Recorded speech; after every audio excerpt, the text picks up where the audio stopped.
also spoken about the intersection of ableism and racism. So before we go any further, could you define the two? Racism, I think everybody knows, but I think the definition would still be helpful. And ableism, I think people know of it, but it's not spoken about widely. Right.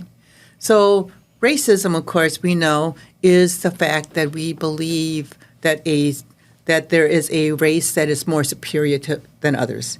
We believe we are more comfortable with a race or races than with others, okay? And so racism would be projecting those beliefs onto the races that, make you comfortable or uncomfortable. Disability and ableism works the same way. We know that there are certain individuals that have disabilities, different kinds of disabilities, that are more comfortable than others. We are more comfortable with someone in a wheelchair, for example. We're kind of, we're kind of tuned into the wheelchair symbol, and we're also tuned into the person that's kind of like passive in the chair. Sometimes they're athletes, but mostly they're passive, right? And then, but we're less comfortable with, say, the psychological, the ones with, emotional, psychological, because that's not visible, and then it manifests itself in ways that make us very uncomfortable, right? Correct. So those are the things about disability that we need to understand, in terms of whether or not we are comfortable or not. So ableism would be the fact that we feel that we are more comfortable with certain disabilities and certain people than others. It also might be ignoring the fact that you have certain accommodation requirements, and I don't think you need them. So, like, for example, you're in a room, there's a large conference room, and there's a microphone in front of you, but you'll sit there and say, I can speak loud enough. I don't need the microphone. That's ableism, because there's someone in the room that has a hearing loss, and they need you to use the microphone. You may think you speak loud enough, but really you don't. And if you've ever noticed a room full of people, if they're around a table like this, they're all talking normally like this, but then when you say, let's go around the room and let's have everybody introduce themselves, suddenly their voices drop. Yes. They'll be talking like this, and they'll say, well, my name is so-and-so, and I work in some department. And I'm like, what did they say? And it's like, why do they do this? So that's ableism. Those are examples of the more obvious ableism. Those are everyday interactions. There's simple things that we don't recognize, but it's such a standard unconscious practice, and I guess unconscious bias in our actions. And ableism is also like, we know a certain individual, high profile, who's made fun of individuals by mocking movements and motions of individuals that have CP and involuntary movements. When you start making fun of someone based on how their physical appearances, those are forms of ableism, microaggressions, and aggressions. So, but in the thing is that leads into, obviously, talking about history, talking about, like, during the early days, it even leads into eugenics and genocide. Could you please take a moment to expand? Yes. I think it will be helpful. Certainly. So we understand that during World War II, that Hitler had concentration camps that were basically extermination camps. What's lesser known is that there were also there was a weeding out of individuals that had disabilities.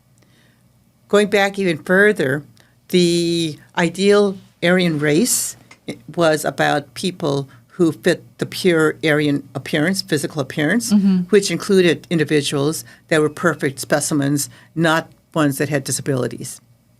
We know about the Star of David that all people of Jewish descent had to wear. We know about the pink triangle that was used to identify individuals that are considered to be sexual deviants. What's lesser known is the fact that there was a black triangle, and the black triangle was used to identify those individuals that had disabilities that were actually lucky enough, per se, to survive the immediate sorting out process. Oh my God, and they were allowed to live. Inhumane. They were allowed to live because they were either used for labor or medical experiments. And in particular, twins, triplets, multiple births were fascinating for Mengele. Yes. But not only that, but other people that had disabilities were utilized for medical experiments. And then, of course, exterminated once their usefulness was over with. The black triangle was used to identify disabled individuals which is why that this particular thing right here, this is the graphic on our shirt. And this, I don't know if you can see, the camera can pick that up. It shows a person in a wheelchair. Wheelchair is in motion, person in a wheelchair. You also see in the middle a black triangle, which is a representation and trying to basically pay respect to that part of history. Yes. And then you see around it a sunflower pattern. And the sunflower pattern is actually international symbol for non-visible disabilities because we do recognize the wheelchair as being an international symbol for physically disabled, but there has not been as much attention to the non-visible disabilities. So the sunflower pattern is being used internationally as being that symbol. And that is for... that is our graphic for our Disability Access Center. For Sacramento State. For Sac State, Okay, correct. okay. That is something that I created. Yeah.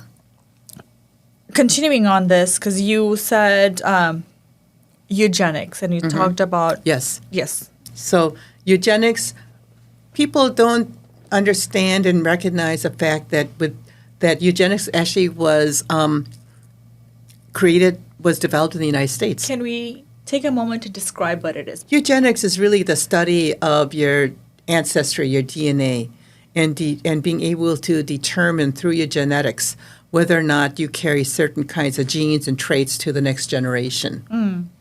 So eugenics is a science, medical science, that was developed in the United States. Okay. And was used and abused as a way to legitimize and justify the forced sterilization of individuals that society at that time deemed to be ones that should not be allowed to procreate. So particularly people of color, particularly women who were considered to be unmanageable, particularly people that had disabilities of any sort, particularly criminals, people who were incarcerated. All of these individuals were subject to forced sterilization.